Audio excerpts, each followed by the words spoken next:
Hello everyone, স্বাগতম বোরহানুদ্দিন ব্লগে।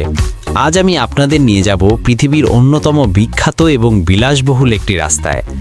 আমরা আজ হাঁটব নিউ ইয়র্ক সিটির ম্যানহাটনের হৃৎপিণ্ড মেডিসন অ্যাভিনিউতে, যেটা হবে আপনার নতুন এক অজানার বিষয়। আপনি যদি ফ্যাশন, বিজ্ঞাপন কিংবা আভিজাত্যের গল্প পছন্দ করেন, তবে আজকের ভিডিওটি একদম আপনার জন্য। ম্যাডিসন অ্যাভিনিউ বললেই চোখের সামনে ভেসে ওঠে আকাশচুম্বী দালান আর নামি দামি ব্র্যান্ড।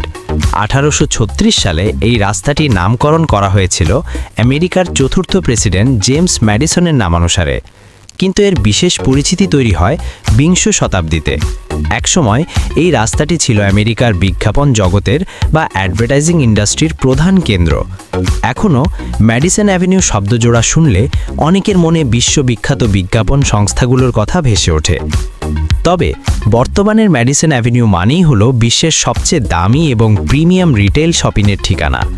57 নম্বর স্ট্রিট থেকে শুরু করে 72 নম্বর স্ট্রিট পর্যন্ত এই এলাকাটি যেন ফ্যাশন প্রেমীদের স্বর্গ। গুচি, প্রাডা, হার্মিস থেকে শুরু করে রাল্ফ লরেন, এমন কোনো বড় ব্র্যান্ড নেই যাদের ফ্ল্যাগশিপ স্টোর এখানে খুঁজে পাবেন না। এই রাস্তার ফুটপাত দিয়ে হাঁটলে আপনি কেবল সুন্দর সুন্দর উইন্ডো ডিসপ্লেই দেখবেন না, অনুভব করবেন নিউ ইয়র্কের আসল আভিজাত্য। ম্যাডিসন অ্যাভিনিউ শুধু কেনাকাটার জন্য নয়, এর স্থাপত্যশৈলীও মুগ্ধ করার মতো। একদিকে আধুনিক কাঁচের দালান, অন্যদিকে ঐতিহাসিক ব্রাউন স্টোন বিল্ডিং, সব মিলিয়ে এক অনন্য রূপ।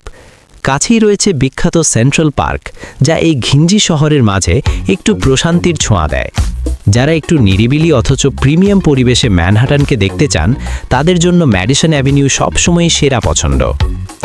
নিউ ইয়র্কের এই বিলাসবহুল গলিগুলো দিয়ে হাঁটলে মনে হয় শহরটি কখনো ঘুমায় না।